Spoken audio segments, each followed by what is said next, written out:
সিরাজগঞ্জ বন্যায় সড়কের 50 মিটার ধস, দুর্ভোগে 9 গ্রামের মানুষ। আন্দোলনের মাধ্যমে খালেদা জিয়াকে মুক্ত করা হবে বলছে সমমনা জোট। ভারত চেয়ে গোলামি করে বাঁচি বলছেন বিএনপির মিডিয়া সেল প্রধান। জানাবো কোটা বাতিল নাকি কোটা ব্যবস্থা যৌক্তিক সমাধান, আন্দোলনকারীরা তবে কি চায়। এবং সর্বশেষ জানাবো বাংলাদেশে আরও বেশি বিনিয়োগ করতে চায় চীন, শি জিনপিং। শুনছিলেন সংবাদ শিরোনাম, এবারে বিস্তারিত। সিরাজগঞ্জ বন্যায় সড়কের 50 মিটার ধস, দুর্ভোগে 9 গ্রামের মানুষ। সিরাজগঞ্জের শাহজাদপুরের কাশীনাথপুর শক্তিপুর সড়কের 50 মিটার বন্যায় ধসে গেছে। এতে আশপাশের 9 গ্রামের প্রায় 10,000 মানুষ দুর্ভোগে পড়েছেন। উপজেলার কায়েমপুর ইউনিয়নের সাবেক চেয়ারম্যান হাসিবুল হাসান জানান, রাতে সড়কটি চিথুলিয়া অংশে ভেঙে গেছে। এক সপ্তাহ পেরিয়ে গেলেও সড়কটি এখনো মেরামত করা হয়নি। অথচ এই সড়ক ভেঙে যাওয়ায় ইউনিয়নের কায়েমকোলা, বাঙ্গালপাড়া, শায়েস্তাবাদ, সরাতৈল, ব্রি আঙ্গারু, চর আঙ্গারু, বনগ্রাম, কাশীনাথপুর ও চিথুলিয়া গ্রামের অন্তত 10,000 মানুষ চরম ভোগান্তিতে পড়েছেন। তিনি আরো জানান, 9 গ্রামে দুগ্ধ খামার রয়েছে। এসব খামার থেকে প্রতিদিন 700 মণ দুধ উৎপাদন হয়, যা বাঘাবাড়ি, মিল্ক ভিটা সহ বিভিন্ন স্থানে সরবরাহ করা হয়। সড়কটি ভেঙে যাওয়ায় 7 থেকে 8 কিলোমিটার বেশি এলাকা ঘুরতে হচ্ছে। এদিকে সঠিক সময়ে দুধ পৌঁছাতে না পারলে সেটি নষ্ট হয়ে খামারি ও কৃষকরা আর্থিক ক্ষতির মুখে পড়ছেন। শাহজাদপুর উপজেলা এলজিইডি বিভাগের প্রকৌশলী AHM কামরুল হাসান রনি বলেন, আমরা দ্রুত ওই সড়কের মেরামত কাজ করার চেষ্টা করছি। তবে সড়কটি ভাঙা ও পানির গভীরতা বেশি হওয়ায় কাজ করতে একটু বেশি সময় লাগছে। তবুও আশা করছি আগামী সপ্তাহের মধ্যে মেরামত কাজটি সম্পন্ন হবে। আন্দোলনের মাধ্যমে খালেদা জিয়াকে মুক্ত করা হবে বলছে সমমনা জোট। গুরুতর অসুস্থ খালেদা জিয়াকে অবিলম্বে মুক্তি না দিলে সামনে আন্দোলন আরো জোরদার করা হবে। আন্দোলনের মধ্য দিয়েই খালেদা জিয়াকে মুক্ত করা হবে। বিএনপি চেয়ারপারসন ও সাবেক প্রধানমন্ত্রী খালেদা জিয়ার নিঃশর্ত মুক্তির দাবি এবং ভারতের সঙ্গে অসম চুক্তি সমঝোতা স্মারকের প্রতিবাদে জাতীয়তাবাদী সমমনা জোট এই কর্মসূচি আয়োজন করে। সমাবেশ শেষে মিছিল নিয়ে প্রেস ক্লাবের সামনে সড়ক প্রদক্ষিণ করে জোটটি। সমাবেশের সভাপতির বক্তৃতায় ডক্টর ফরিদুজ্জামান ফরহাদ বলেন, খালেদা জিয়াকে মিথ্যা মামলায় সাজা দেওয়া হয়েছে। সরকার নির্বাহী আদেশে তাকে সাময়িক মুক্তি দিলেও কার্যত তিনি কারাবন্দী। তিনি আজ গুরুতর অসুস্থ, হাসপাতালে চিকিৎসাধীন। অবিলম্বে বিদেশে তার উন্নত চিকিৎসা দরকার, কিন্তু শুধু রাজনৈতিক প্রতিহিংসার কারণে সরকার তাকে বিদেশে চিকিৎসার সুযোগ দিচ্ছে না। তার মুক্তি আন্দোলন এখনো চলছে, তাকে আন্দোলনের মাধ্যমে মুক্ত করা হবে। তিনি বলেন, ভারতের সঙ্গে অসম সমঝোতা স্মারকগুলোতে বাংলাদেশের কোনো লাভ হবে না। রেল ট্রানজিটের নামে কার্যত ভারতকে করিডোর দেওয়া হচ্ছে। অবিলম্বে দেশের স্বার্থবিরোধী এসব চুক্তি বাতিল করতে হবে। চলমান কোটা বিরোধী আন্দোলন যৌক্তিক দাবি করে ফরিদুজ্জামান বলেন, সরকারি চাকরিতে কোটা বাতিলের দাবিতে শিক্ষার্থীদের চলমান আন্দোলন অত্যন্ত যৌক্তিক। অবিলম্বে তাদের দাবি মেনে নেওয়া উচিত। ভারত চায় গোলামি করে বাঁচি বলছেন বিএনপির মিডিয়া সেল প্রধান। বিএনপি মিডিয়া সেলের প্রধান প্রফেসর ডক্টর মাওদুদ হোসেন আলমগীর পাভেল বলেছেন, দেশটা নিয়ে গভীর ষড়যন্ত্র চলছে।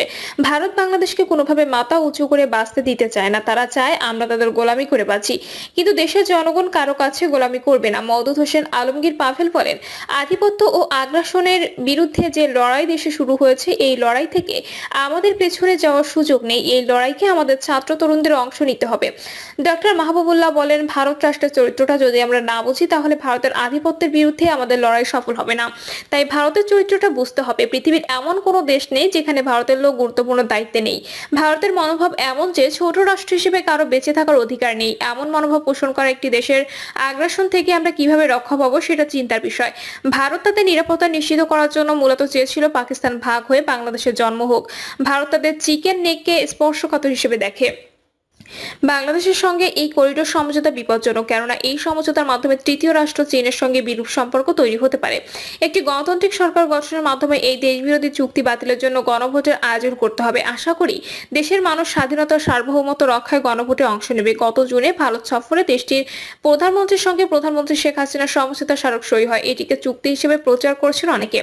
দিলারা চৌধুরী বলেন, মুক্তিযুদ্ধে ভারত সহযোগিতা করেছে সেটা ঠিক, কিন্তু বাংলাদেশের স্বাধীনতা জরুরি ছিল ভারতের অভ্যন্তরীণ নিরাপত্তার জন্য। কোটা বাতিল নাকি কোটা ব্যবস্থার যৌক্তিক সমাধান, আন্দোলনকারীরা তবে কি চায়। কোটা বিরোধী আন্দোলন কয়েকদিন ধরে রাজধানী সহ সারা দেশকে অবরুদ্ধ করে রেখেছে। 2018 সালে সব কোটা বাতিলের সরকারের সিদ্ধান্তের বিরুদ্ধে করা রিটের পরিপ্রেক্ষিতে সেই প্রজ্ঞাপন স্থগিত করে হাইকোর্ট। আবারও সমাধান হওয়া বিষয় নিয়ে মাঠে নামতে হয়েছে শিক্ষার্থীদের। আপিল বিভাগ হাইকোর্টের আদেশ স্থগিত করলে শিক্ষার্থীদের আন্দোলন ও অবরুদ্ধ পরিস্থিতির অবসান হবে বলে মনে করা হলেও বাস্তবতা ভিন্ন রূপ নিয়েছে।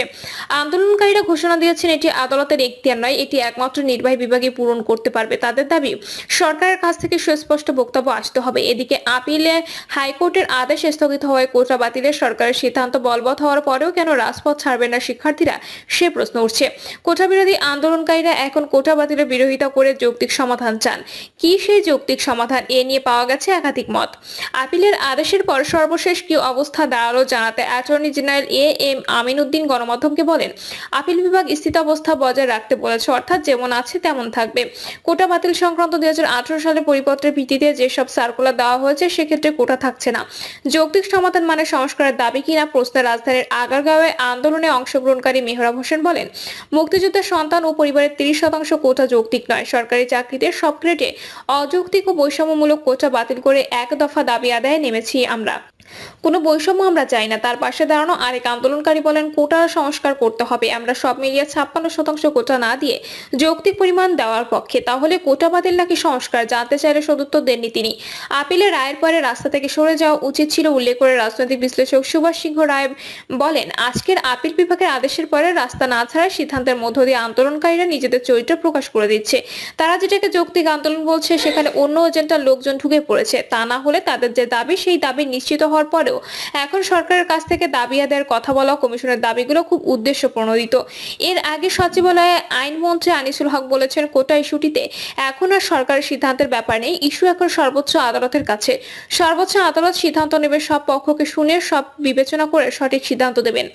আন্দোলনকারীদের পক্ষ থেকে এই মামলায় পক্ষভুক্তির আবেদন করার বিষয়টিকে তিনি ইতিবাচক হিসেবে মূল্যায়ন করেন। তিনি বলেন, তারা তাদের বক্তব্য এখন আদালতে দেবেন। যেহেতু আদালতে যাওয়ার সিদ্ধান্ত নিয়েছেন, এখন তারা আন্দোলন তুলে নেবেন। এদিকে কোটা সংস্কার ও নারী কোটা থাকার গুরুত্ব উল্লেখ করে নারী আন্দোলনের নেত্রী রোকেয়া কবির বলেন, নারীদের কোটা দেওয়ার বিষয়টা আন্তর্জাতিকভাবে স্বীকৃত। যারা এখন রাজপথে বলছেন মেধার ভিত্তিতে আমলা নিতে হবে, তাদের পাল্টা প্রশ্ন করা দরকার। এখনো তাই তো নেওয়া হচ্ছে। আমি তো মনে করি মুক্তিযুদ্ধের সন্তান ও পরিবারের জন্য সম্মান দেখাতে হবে। কোটা 30% দেওয়ার দরকার নেই, সেটা কমিয়ে দেওয়ার সুযোগ আছে। বিশ্বের যে কোনো দেশের স্বাধীনতায় অবদান আছে যাদের, তাদের এটুকু সম্মান জানানো জরুরি।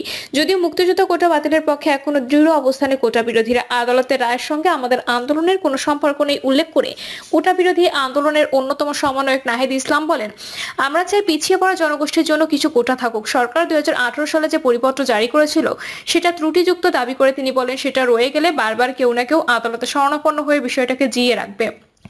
আমরা একটা চূড়ান্ত সংস্কার চাই। আমাদের দাবি সব গ্রেডে বৈষম্যমূলক কোটা বাদ দিয়ে সংস্কার করতে হবে। সেখানে পিছিয়ে পড়া জনগোষ্ঠীর জন্য কিছু সংরক্ষণ থাকতে পারে। গত শতাংশ কোটা তারা দিতে চান। প্রশ্নে নাহিদ ইসলাম বলেন, পিছিয়ে পড়া জনগোষ্ঠীর জন্য সর্বোচ্চ 5% কোটা রাখা যেতে পারে। সরকারকে এই বিষয়ে চূড়ান্ত সিদ্ধান্ত নিয়ে তা বাস্তবায়নের দিকে যেতে হবে। কোটা বিরোধী আন্দোলনকারীরা মনে করেন তারা কোনো অযৌক্তিক আন্দোলন করছেন না। সংবিধানে কোটা দেওয়ার কথা বলা নেই উল্লেখ করে তারা বলেন, সংবিধানে 28(4) এবং 29(3) ধারায় বলা হয়েছে, রাষ্ট্র মনে করলে অনগ্রসর জাতিকে কোটা দিতে পারে, তবে বাধ্য নয়। সংবিধানে সুযোগ ও সমতার কথা বলা হয়েছে। অন্যায় কোটা দিয়ে কাউকে সুযোগ দিলে আরেকজন বঞ্চিত হবে, এরকম কোনো নিয়মের উল্লেখ নেই। প্রিয় দর্শক, এই ছিল এখনকার সর্বশেষ সংবাদ। আপডেট সব সংবাদ পেতে চ্যানেলটি সাবস্ক্রাইব করে বেল আইকনটি ক্লিক করে রাখুন।